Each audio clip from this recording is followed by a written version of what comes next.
Hello and welcome to my channel. When large companies suffer data breaches, where does all the leaked data go? Often, it ends up on the dark web.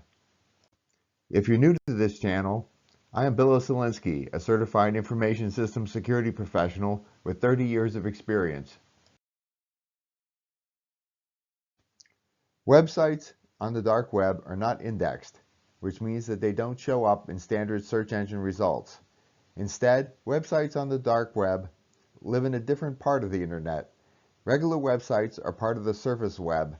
Anyone can search for and visit them. The dark web is part of the deep web, which consists of all the web pages that don't appear in standard search results. Whenever you log into your email, online banking, or favorite streaming site, you're accessing the deep web. Within the deep web is the dark web. To access the darknet, you need special software such as the Tor browser. The Tor browser and similar tools route your internet through a special encrypted network that anonymizes your data and lets you reach the dark web. Privacy is the whole purpose of the dark web's existence. Though there are many good reasons to want to browse privately during normal surface web activities, the anonymity provided by the dark web also creates a welcoming environment for illegal activity. How would your email be found on the dark web if you've never actually been there yourself? In many cases, it's a hacker. Sometimes as simple as sending a phishing email to the right company employees, while other hackers might pose as a technical support staff to install malware on the target computer. Many hackers target data brokers, which are companies that collect personal data and sell it for marketing and advertising use. Once a hacker has the information they're looking for, they often upload it for sale on the dark web. And that's how your username and password could end up on the darknet along with 1.4 billion others.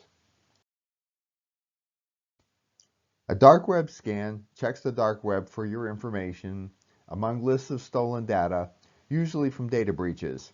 If your data is found on one of these sites, you will be alerted and then can take the necessary steps. To conduct a dark web scan, you must first provide your personal data to the company performing the scan so that they can try to find it on the dark web. The company then scans all the lists of stolen data, also known as data dumps, that they can access on the dark web. Those lists may contain information about millions of people, and they'll be posted for sale on various dark web marketplaces. It's impossible for a single dark web scan to cover the entirety of the dark web. So most scans focus on the most popular dark web marketplaces that aren't protected with additional privacy safeguards.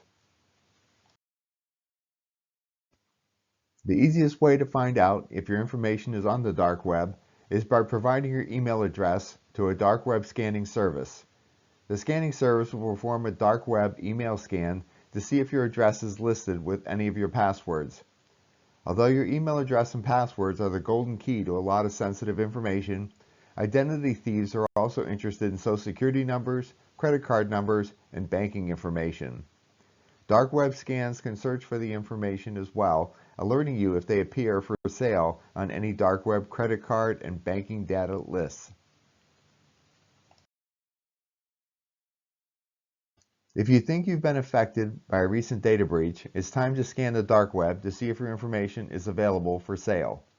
In 2013, Adobe reported that hackers had gained access to at least 38 million usernames and encrypted passwords.